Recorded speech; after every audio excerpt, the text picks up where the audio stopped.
Good morning. I'm so glad you could be with me today for another of our Unfolding the Word studies. We're in the midst of the book of Daniel.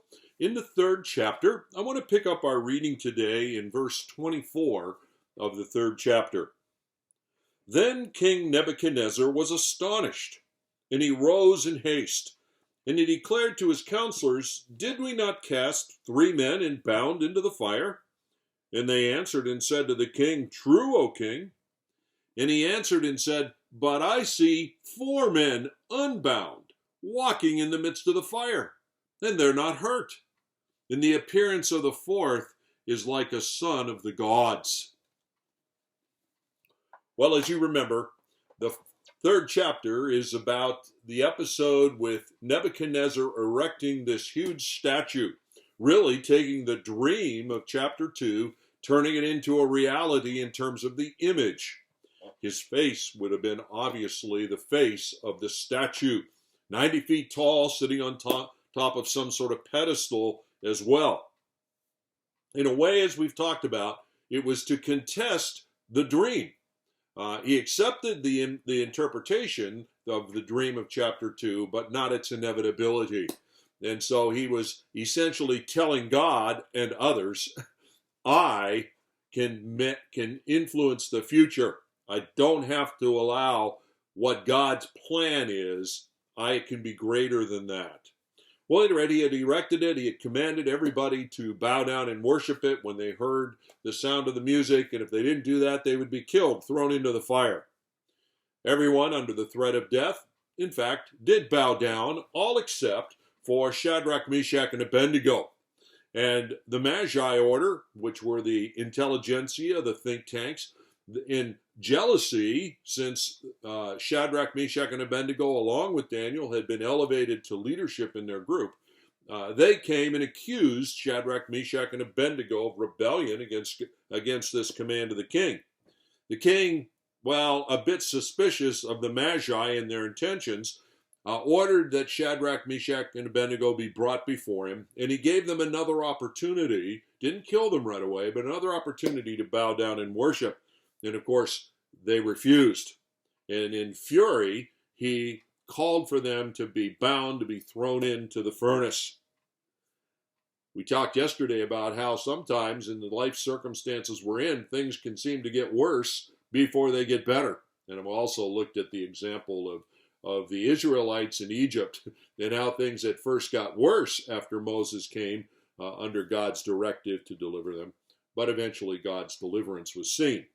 Well, at any rate, verse 24, picking up our story, notice the point. Then King Nebuchadnezzar was astonished.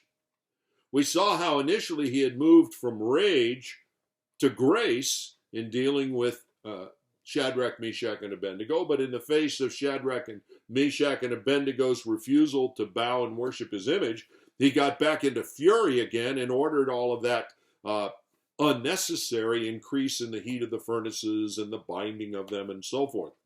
Now we find yet another emotion emerging. He looks on in astonishment. Why?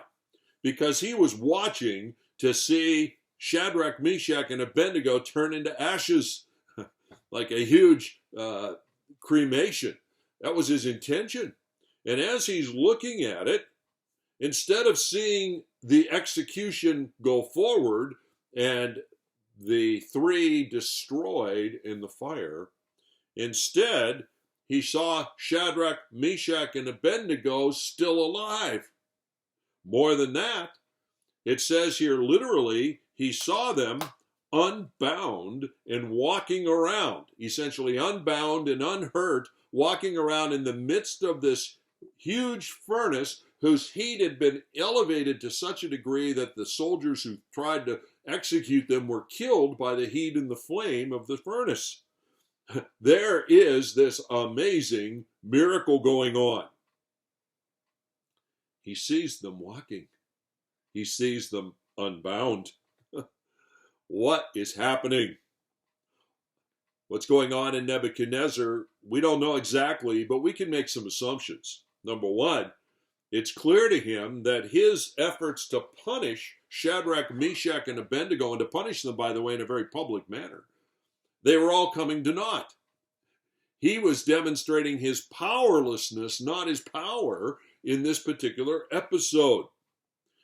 His attempts to make the furnace even worse, 7 times hotter, you remember, has been overruled by God. Not that he didn't allow the furnace to become 7 times hotter, but it didn't matter. It could have been 100 times hotter, and God would not have permitted Shadrach, Meshach, and Abednego to be harmed by the furnace. We also saw, and let's not miss this, King Nebuchadnezzar had gone that extra step of binding up so that they couldn't even move Shadrach, Meshach, and Abednego, and now he sees them unbound. That the very thing he was using to emphasize their powerlessness over his determination had been overruled. They were unbound. By the way, understand that there's even more going on here than that.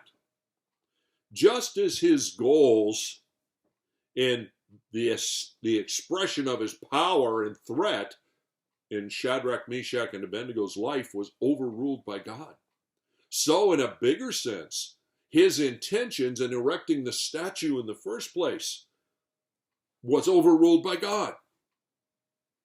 Remember, his goal was to say, I, in fact, can control my destiny.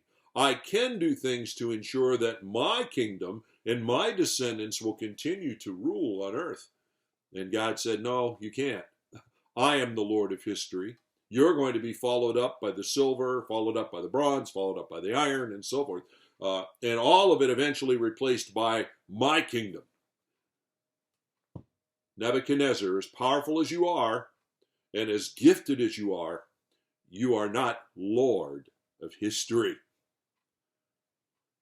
The God who shows himself to be greater than the power of the fiery furnace is also greater than the king's prideful plans for history. Can you see God in that way? All of that is happening here, and God is driving these points home to Nebuchadnezzar, to all who were observing what was happening, and prayerfully to you and I, that we can understand who God is. Now, let me draw your attention to another aspect of this in verse 25. I see 4 men unbound walking around. The 4th man in the furnace made all the difference. See, they only threw 3 in, Shadrach, Meshach, and Abednego. And so not only are they not harmed, and not only are they unbound, but the king looks and says, wait, there's a 4th person in there. He says that 4th person's also unaffected by the bonds, unaffected by the fire. What's going on? He checks even with his counselors around him to say, am I hallucinating? What am I seeing? It was that astonishing to the king. Nebuchadnezzar says, this 4th man walking around with them is like the son of the gods. Now, who was this 4th man? What was this 4th image? Well, one possibility is that it is, in fact, an angel that God has sent to help them. In Job chapter 38, in verses 4 to 7, that terminology, son of the gods, is used to describe angels. So it's possible. Certainly, Nebuchadnezzar later on in the 3rd chapter, in verse 38, says this, Nebuchadnezzar answered and said, Blessed be the God of Shadrach, Meshach, and Abednego, who has sent his angel and delivered his servants. So that was the conclusion that Nebuchadnezzar was drawing. It must be an angel from God. That would explain it. But is that really the answer? I think another answer that the scriptures could give us in this is that 4th one in the furnace was the pre-incarnate Jesus, the pre-incarnate Christ, the 2nd person of the Trinity. He was appearing in human form prior to the birth in Bethlehem. I think that makes more sense. I think it's in keeping with other things. But listen, In 1 Corinthians 4:6, we are warned by God not to go beyond what is written. Let me make an application for us here. God doesn't tell us who the fourth one in the furnace is. So we have to slap our hands in a way to say, I can't be too dogmatic about it. But what I can be dogmatic about is that God sent one to be with Shadrach, Meshach, and Abednego in the furnace. I'm inclined to see it as the pre-incarnate Christ helping them. It may well have been an angel as well that God sent. I don't know. What we can know and what we can speculate on are really intended to be two very different things. What we can say today is God did not leave them alone in the furnace, but there now was a fourth one. Well, join with me tomorrow, Lord willing, as we continue to examine God's great deliverance in this fiery furnace episode. Join me then, won't you? God bless.